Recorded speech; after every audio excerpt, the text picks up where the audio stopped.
apabila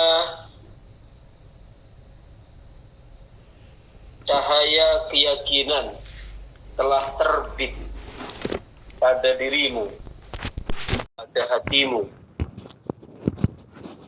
maka niscaya engkau akan menyaksikan akhirat itu jauh lebih dekat kepadamu, itu sangat dekat kepadamu untuk berjalan kepadanya. Wala ra'aita mahasinad dunya, dan engkau akan menyaksikan kemolekan, keindahan-keindahan dunia, qad dhaharat kisfatul fada'i 'alaiha. Keindahan-keindahan dunia pun pada saat cahaya keyakinan itu sudah terbit di dalam hati, keindahan-keindahan dunia pun akan nampak tenggelam di dalamnya. Singkatnya, nurul yakin itu adalah yang akan menjadikan rohani kita sadar, jiwa kita terbuka untuk menyaksikan hakikat akhirat. Karena menyaksikan akhirat ini tidak disaksikan dengan basar, tidak disaksikan dengan mata kepala. Wa innama yushhadu bil basirah. Akan tetapi akhirat itu dapat disaksikan dengan basirah, dengan mata hati, dengan mata batin. Mata batin yakni dengan keyakinan ini. Karena kalau mata kepala itu sangat terbatas. Dia tidak dapat untuk menyaksikan sesuatu yang terlalu dekat, tidak dapat. Terlalu jauh, tidak dapat. Terlalu besar, tidak dapat. Terlalu kecil, tidak dapat. Kapasitasnya itu sangat terbatas. Apalagi menyaksikan alam gaib, apalagi menyaksikan akhirat, itu sangat-sangat tidak mungkin sekali. Sedangkan masih alam nyata saja, mata kepala kita masih sangat terbatas. Itu tadi, terlalu kecil, padahal ini masih alam nyata toh. Terlalu kecil. Coba kita pada kuman-kuman misalnya. Sel-sel yang hanya dapat dilihat dengan mikroskop, itu kan masih alam nyata ini. Dalam arti masih alam dunia. Itu saja kita tidak dapat menyaksikan. Kemudian terlalu besar juga begitu. Terlalu besar benda itu, kita juga tidak bisa. Terlalu dekat, buku kita ini kita tempelkan pada mata, juga tidak bisa. Atau sebaliknya terlalu jauh, dengan buku kita ini yang kita pegang, kita letakkan 10 meter di hadapan kita, juga tidak bisa. Ya, lalu bagaimana akan menyaksikan akhirat yang notabene adalah sebagai alam gaib yang berada di balik alam nyata. Jadi yang dimaksud, jika engkau atau jika telah terbit cahaya keyakinan di dalam hatimu, maka niscaya engkau akan menyaksikan akhirat itu sangat dekat untuk engkau berjalan kepadanya. Artinya menyaksikan dengan basirah, menyaksikan dengan mata hati, menyaksikan dengan mata keyakinan. Karena wilayah-wilayah keimanan seperti ini, ya, itu bukan wilayah pikiran, bukan wilayah mata kepala, tapi wilayah hati dan keimanan. Wala ra'aita mahasinad dunya, dan engkau akan menyaksikan keindahan-keindahan dunia, qad zaharat kisfatul fana'i 'alaiha. Keindahan-keindahan dunia pun akan nampak tenggelam atasnya. Keindahan dunia apa? kedudukan, jabatan, harta. Kalau sudah terbit cahaya keyakinan, maka dia akan melihat kepada hakikat dari dunia ini. Artinya tidak tergiur, tidak kemudian terikat. Karena semua keindahan, kemudian kemewahan yang ada di dunia ini adalah bersifat sementara dan tidak abadi, ilusi. Baik, sekarang kita lanjutkan pada hikam berikutnya, hikam yang ke-137. Qala radhiyallahu anhu ma hajabaka an wujudillah ma hajabaka anillahi wujudu mawjudin ma'ahu idh la syai'a ma'ahu wa innama hajabaka anhu tawahhumu mawjudin ma'ah. Ma hajabaka ora ngalangi ing sira, ma hajabaka ora ngalangi ing sira, tidaklah menghalangimu anillahi saking Gusti Allah, tidaklah menghalangimu dari Allah. Apa wujudu mawjudin, apa wujudu mawjudin anani barang kang den, ya, apa wujudu mawjudin anani perkara kang mawjud ma'ahu sertane Allah. Tidak ada yang menghalangimu dari Allah, adanya sesuatu yang ada bersama Allah. Idla syai'a ma'ahu, idla syai'a krono ora ono suwiji-wiji ma'ahu sertani Allah, karena tidak ada sesuatu apapun yang bersama Allah.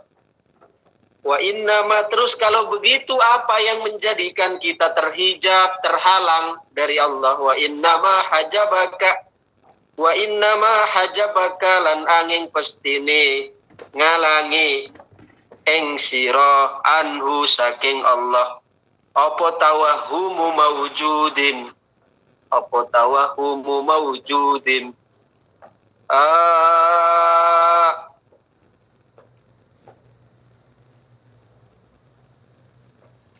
ilusi barang kang mawjud ma'ahu sartani Allah.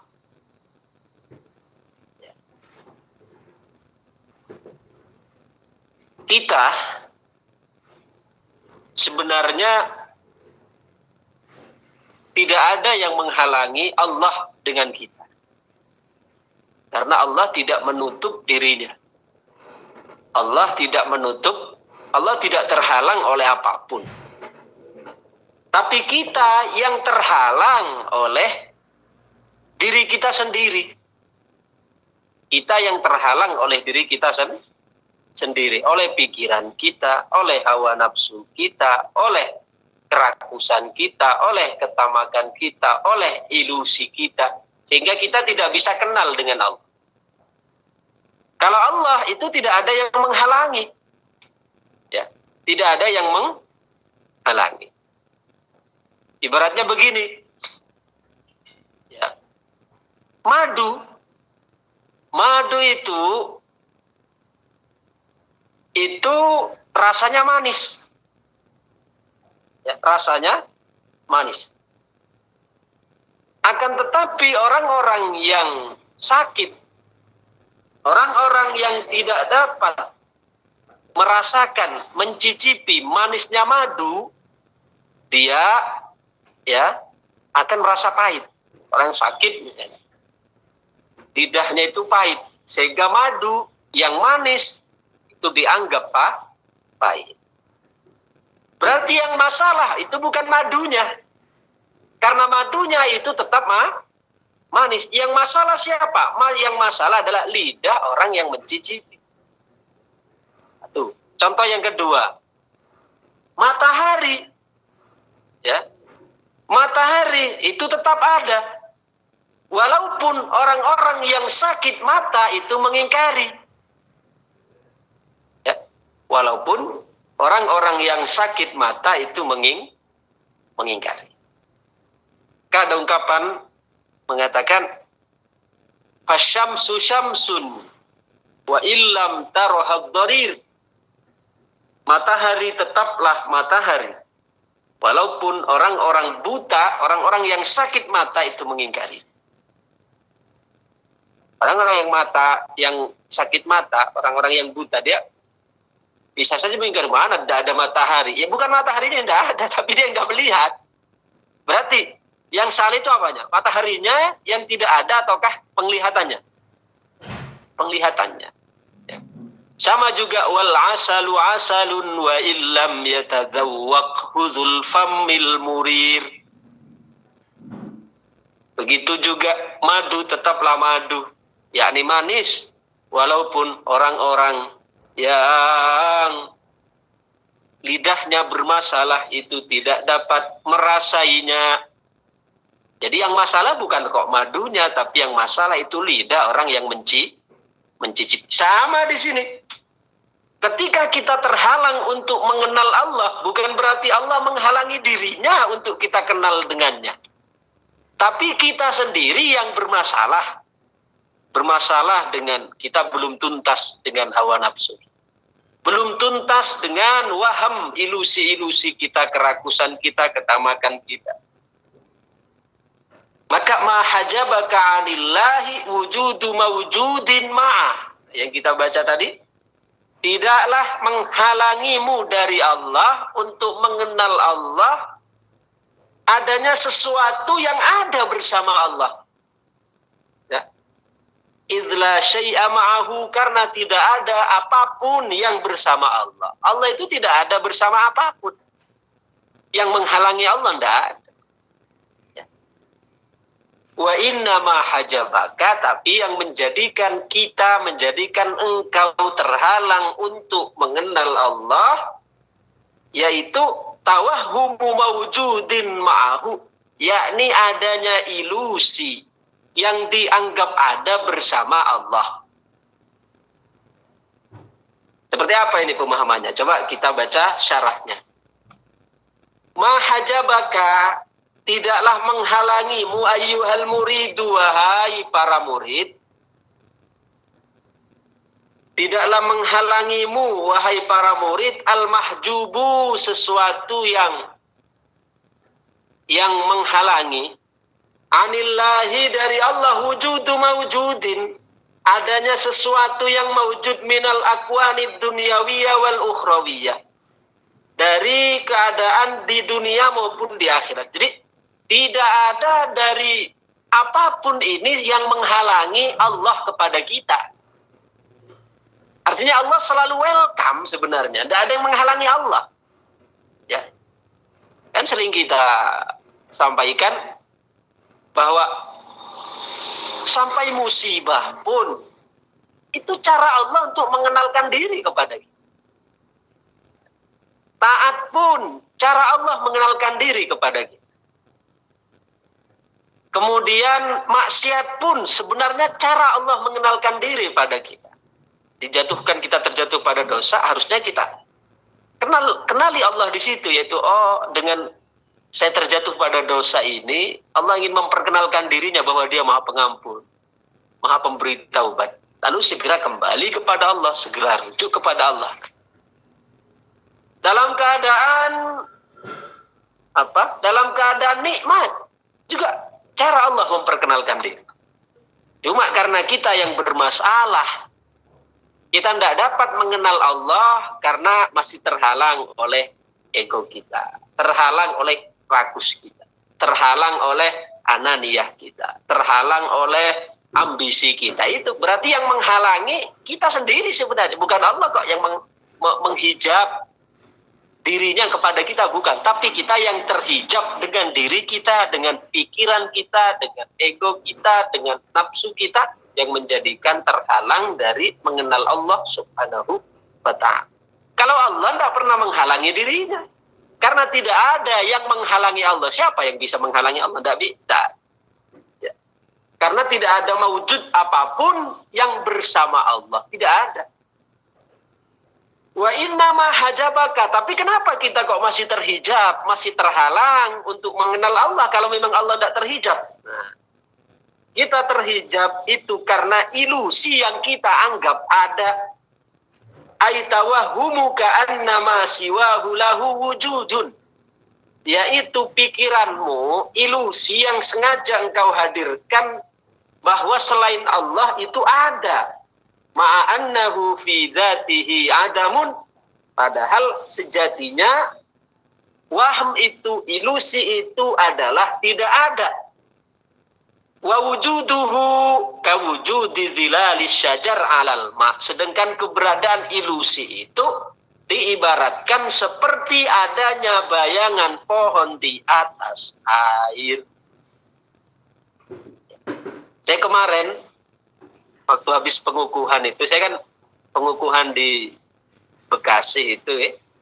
Banyak kan di Bekasi. Itu saya baru datang kemarin hari Selasa, hari Senin. Jadi saya hampir 2 minggu, ya, hampir 2 minggu. Ya, karena dari Bekasi itu masih ke Madiun, masih ke Magetan, masih ke Jombang, masih ke Gresik, balik lagi Madiun lagi, kemudian baru kemudian pulang. Jadi hampir 12 hari meninggalkan rumah. Acara pengukuhan sekaligus acara mencari. Nah, diantaranya saya ya sambil di perjalanan itu silaturahim ya diajak ke mana? Ke Telaga Sarangan. Ada di sini yang pernah ke Telaga Sarangan, Magetan. Tempat saya. Dalam ada ya? Dekat sama Magetan. Magetan. Iya. Ya, Magetan. Keesokan harinya saya diantar juga ke Tebel Madiun. Mana Ponorogo nih? Ponorogo. Ada yang pernah ke Ngebel nih?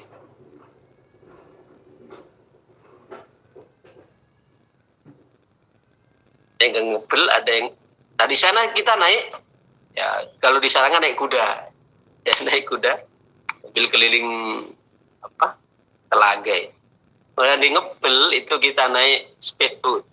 Nah, yang ingin saya jadikan sebagai ilustrasi adalah Telaga Ngebel itu kan dikelilingi oleh pohon-pohon. Sama Telaga Sarangan juga dikelilingi pohon-pohon.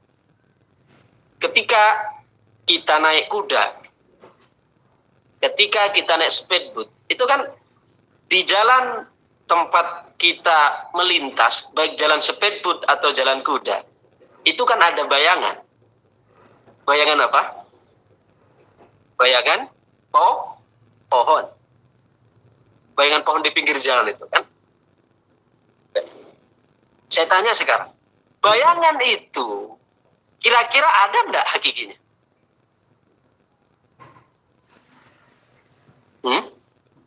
Bayangan pohon tersebut yang di atas telaga atau di atas jalan, di bahu jalan itu, kira-kira ada enggak bayangan itu?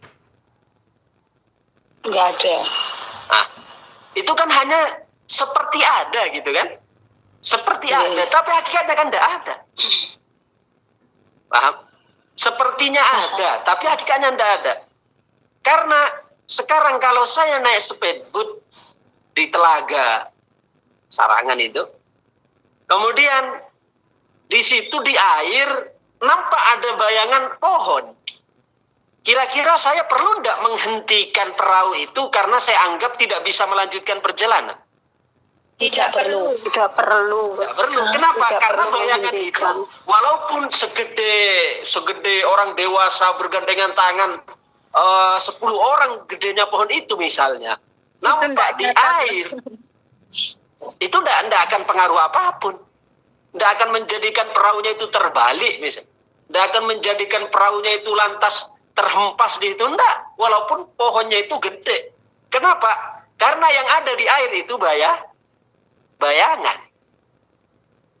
Sama begitu juga. Berarti adanya bayangan itu sesuatu yang dianggap ada. Padahal hakikatnya tidak ada. Paham buatan ini ilustrasinya? Paham, Mbak. Nah, Allah jadi tidak ada sebenarnya. Jadi kalau sekarang justru konyol kalau saya begitu speedbootnya kencengan. Wow, itu berbutut. Tiba-tiba di depan saya itu ada bayangan pohon besar yang ada di tepi telaga itu. Ya, bayangan pohon besar. Lalu saya hentikan, wah tidak bisa maju ini. Kan konyol toh. Kenapa? Karena bayangan itu sebenarnya tidak ada wujudnya. Ya, itu hanya sesuatu yang dianggap ada.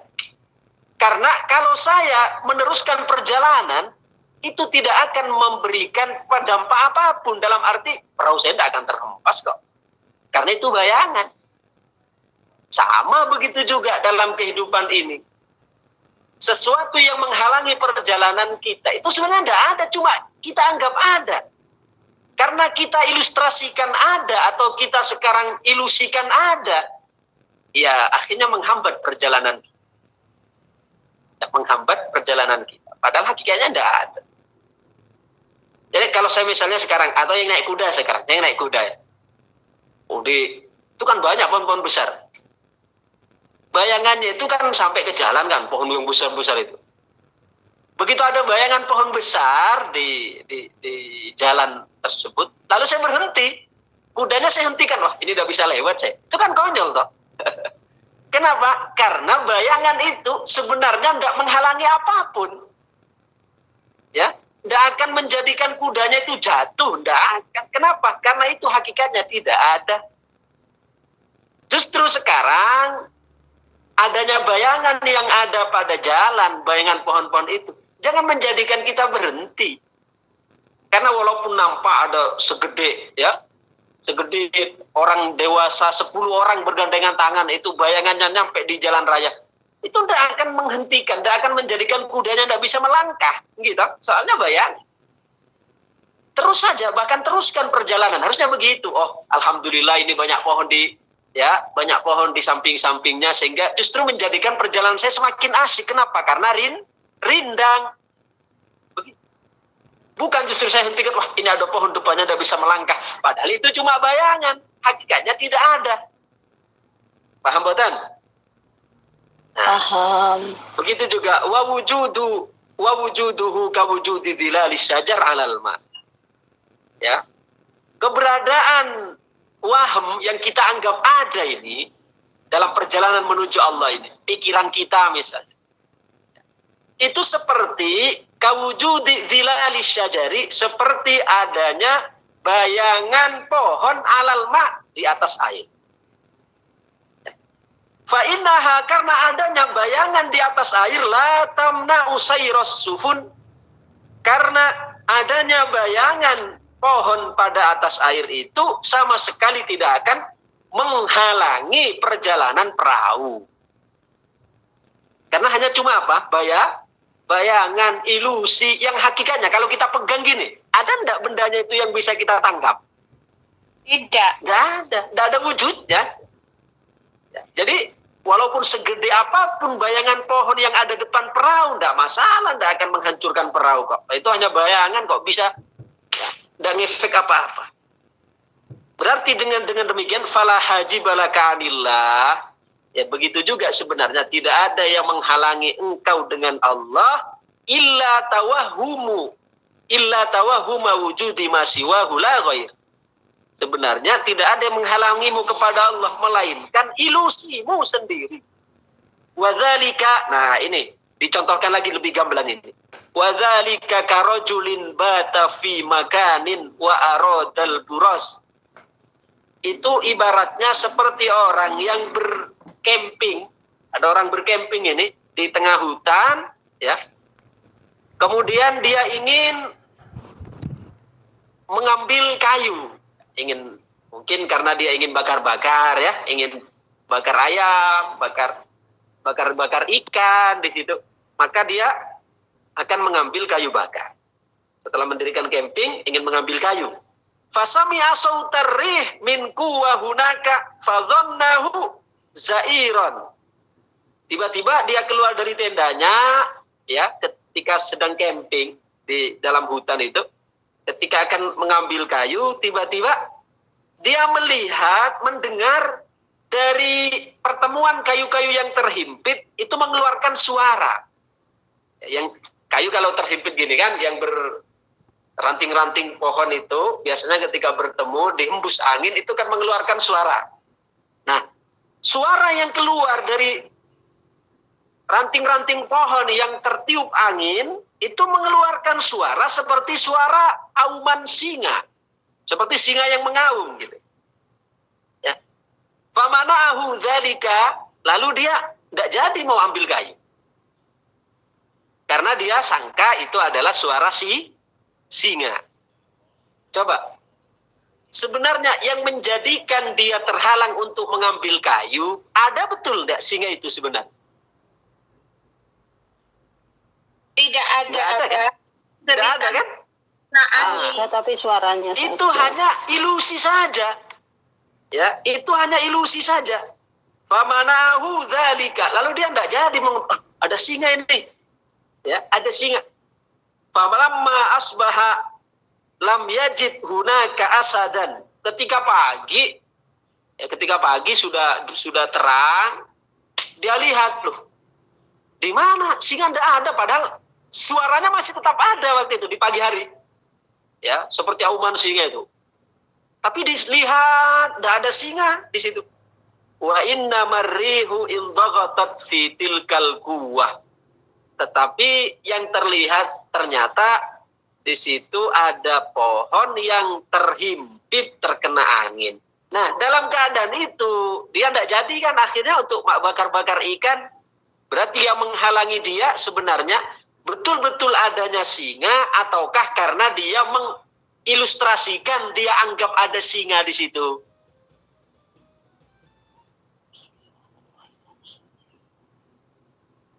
Jadi sebenarnya yang menghalangi dia adalah dia menganggap di situ ada singa, padahal sebenarnya singa ada enggak? Enggak ada. Imajinasinya sendiri itu, Pak. Ini namanya tawahum. Jadi sama sebenarnya. Dalam perjalanan kita kepada Allah Subhanahu wa ta'ala, sebenarnya enggak ada yang menghalangi kita kepada Allah. Ya, Allah enggak menghalangi dirinya kok. Cuma apa yang menjadikan kita kok terhalang? Kita terhalang oleh ilusi kita, pikiran kita, nafsu kita lah itu. Yang mana pikiran itu sebenarnya adalah tidak ada. Dalam arti kita hanya dihantui, digerogoti, ditakut-takuti oleh pikiran kita sendiri. Berpikiran yang macam-macam. Contoh begini, besok saya makan apa ya, lusa apa lagi lah. Kata Syekh Abdul Qadir Al-Jilani beliau mengatakan rasa khawatir yang berlebihan terhadap masa depanmu. Ini garis bawah ini ya, penting untuk kita catat ini di dalam hati kita masing-masing ya. Rasa khawatir yang berlebihan. Kalau tidak berlebihan kita hanya sebatas ya saya untuk bulan depan untuk cicilan rumah belum bayar misalnya. Kalau hanya sebatas itu ya tidak masalah, tapi tidak berlebihan. Kalau sampai berlebihan, saya tidak kuat ini bagaimana lagi ya nanti akan ini kan sudah kronis. Kata Syekh Abdul Qadir Jilani apa? Rasa kekhawatiran yang berlebihan pada dirimu, ya, rasa berlebihan, rasa khawatir yang berlebihan untuk masa depanmu itu adalah salah satu bagian dari buruk sangka kepada Allah. Ulangi lagi kata Syekh Abdul Qadir Al-Jilani. Ulangi, Pak, sama status, Pak. Oh, langsung status ini. Tak cek nanti siapa saja yang buat story ini. Rasa khawatir yang berlebihan terhadap masa depanmu itu merupakan bagian dari buruk sangka kepada Allah Subhanahu wa ta'ala. Langi lagi. Rasa khawatir yang berlebihan terhadap masa depanmu itu adalah bagian dari buruk sangka kepada Allah Subhanahu wa ta'ala. Insyaallah, ternyata kita ini ya, sering sekali berarti buruk sangka kepada Allah. nanti saya sakit, nanti saya begini, nanti saya begini, nanti bagaimana, nanti saya loh. Coba kita di hati pikiran-pikiran begini. Astagfirullahalazim. Nggih lho Pak, ndek winginane wedhuse mati loro niku yo rezekine bosok ngoten niku lho Pak mature. Astagfirullahalazim. Jadi padahal kita kan harusnya positive thinking terus ini. Umpamanya sekarang nggih, saya alhamdulillah sekarang misalnya saya tidak ada duit. Oh, sekarang saya tidak ada duit, ini saatnya Allah untuk ya menjadikan saya lebih menjadikan saya untuk sabar dulu sebentar. Ternyata. Tapi kalau baru tidak ada duit satu hari langsung, ya Allah nanti besok saya akan makan apa ya? Loh, kita belum nyampe besok, baru masih sekarang saja belum selesai hari ini. Besok lusa lagi apa lagi ya Allah, nanti apa lagi yang loh, ini kan seolah-olah di situ membawa pesan. Kesannya adalah Allah tidak kuasa untuk memberikan kita, seakan-akan di situ kita menuduh Allah bahwa Allah akan menelantarkan kita, ngaten. Itu kan merupakan bentuk apa? Buruk sangka kepada Allah. Diulangi lagi. Rasa khawatir yang berlebihan, garis bawah ya, yang berlebihan terhadap masa depanmu, itu adalah bentuk atau bagian dari buruk sangka kepada Allah. Ya nanti dipertemukan betul oleh Allah, karena kita sudah nyangkanya buruk. Maka sebenarnya ya permasalahan problem terbesar dalam kehidupan kita itu pada pikiran kita sebenarnya. Kalau pikiran kita positif, ya selalu baik sangka, selalu bersih, selalu enjoy, selalu ya bahagia, selalu baik sangka, maka pikiran yang bersih seperti ini akan menarik, akan memikat hal-hal yang positif juga. Jadi pertemukan betul oleh Allah dengan hal-hal yang positif. Tapi sebaliknya kalau sudah pikiran kita kotor, pikiran kita buruk, maka pikiran yang buruk ini juga akan memikat hal-hal yang buruk. Dipertemukan betul oleh Allah. Karena kita tadi sudah, ya, besok saya makan apa lagi, lusa lagi apa lagi ya Allah, saya bilang. Maka oleh Allah dipertemukan betul. Apa itu juga berlebihan kita. Nah, nggih. Maka kalau mbahnya sekali jatuh gimana gitu, ternyata jatuh beneran Mbah, ya Allah. Jatuh beneran karena kita sudah kadung buruk sangka pada Allah. Ya dipertemukan betul oleh Allah. Maka kita manage pikiran ini. Pikiran yang bersih, pikiran yang baik, pikiran yang positif, itu akan memikat hal-hal yang positif. Dipertemukan betul oleh Allah. Maka ini pilihan kita sebenarnya. Tapi sebaliknya, kalau kita sudah kadung pikiran buruk, pikiran kotor, maka kita akan hancur dengan pikiran kita sendiri. Dipertemukan betul oleh Allah. Jangan nyalahkan Allah loh. Karena kita sudah kadung maka kita tinggal milih sekarang. Ingin bertemu hal-hal yang positif, positifkan pikiran kita. Maka pikiran yang positif akan memikat hal yang positif. Tapi sebaliknya, kalau ingin bertemu hal-hal yang buruk, ya burukkan pikiran kita. Karena pikiran yang buruk, pikiran yang kotor itu juga akan memikat hal-hal yang kotor. Mudah-mudahan ini menjadi satu renungan mendalam buat kita bersama untuk membenahi diri kita masing-masing dalam muamalah kita bersama Allah dan muamalah kita dengan sesama. Demikian pengajian kita pagi ini, mudah-mudahan menjadi tambahan ilmu yang barokah dan manfaat di dunia wa dunya hatta al-akhirah. Amin amin ya rabbal alamin. Al-Fatihah. Bismillahirrahmanirrahim. Alhamdulillahi rabbil alamin. Rabbil alamin. Alhamdulillahi rabbil alamin. Ar-Rahmanir Rahim. Iyyaka na'budu wa iyyaka nasta'in. Siratal ladzina an'amta 'alaihim ghairil maghdubi 'alaihim waladdallin. Allahumma salli wa sallim wa barik ala sayyidina Muhammad wa ala alihi wa sahbihi wa sallim. Alhamdulillahi rabbil alamin. Hamdan yafina wa yukafi masjidah ya rabbana lakal hamdu kama yanbaghi li jalali wajhika. Allahumma salli salatan tunjina ya min jami'il ahwal wal afat. Guna bin jasayat tarfa'una bin ta'ala darajati wal yawmi. Rabbana atina min ladunka rahmatan wa hayyi' lana min amrina Rabbana atina fid dunya hasanah wa fil akhirati hasanah wa qina adzabannar. Sallallahu ala sayyidina Muhammad wa ala alihi washabbihi. Subhana rabbika rabbil izzati amma yasifun. Salamun alal mursalin. Alhamdulillah. Fatihah.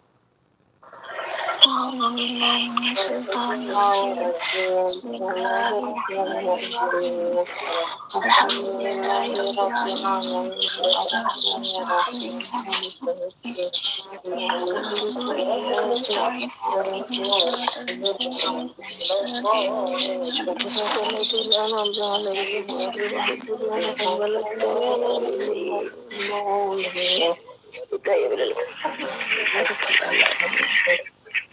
Demikian. Assalamualaikum warahmatullahi wabarakatuh. Waalaikumsalam warahmatullahi wabarakatuh.